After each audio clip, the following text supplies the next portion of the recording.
does my past make me see the present as the past?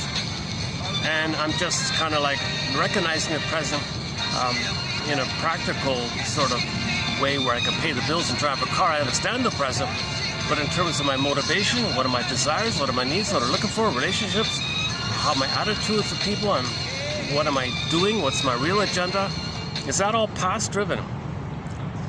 So that's the maybe one rough way of putting it. I think I've done a better job. I think that can be expressed more smoothly, but work in progress here. I'm not an analyst, I'm not a professor, shrink, midwife, doula, nutritionist, gynecologist. I've not been analyzed even, never studied psychology, never been a counselor, I've never even been in this process. I keep reading about it looks kind of interesting. And if I had the funds play Joni Mitchell's song, This Flight Tonight, I'd be on this flight and find somebody like Masterson or, Karen Horney or somebody who's analytically minded who can make it safe for you to tell your story. Because when you need to feel safe to tell your story, because a lot of your story is unknown to you, and feeling safe helps you. It helps to bring up that unknown story. You need to feel safe in the caring witness, in the presence of a caring witness. That gives you a level of safety to free associate. The fundamental rule: free associate.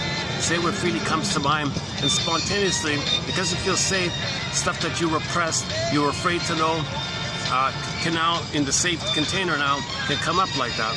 And now you're piecing together bit by bit your story.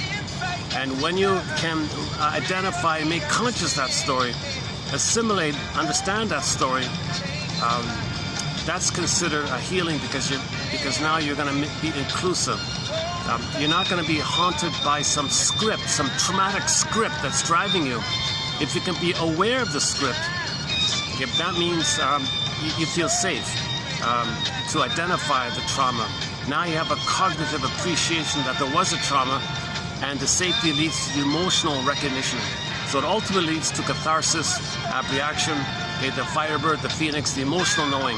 So when we can kind of emotionally know now what we couldn't back then, cognitively know and emotionally know now what we couldn't back then we're kind of free to love in the present, continue in the present, be in the present, and have our beingness back and resume development, have our ontological self, our sense of self.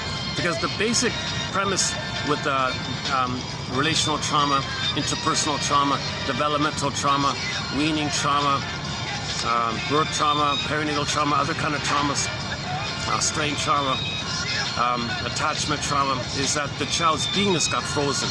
His budding beauty couldn't blossom and bud. Like a bud couldn't blossom. The soil everything got frozen. So his budding beauty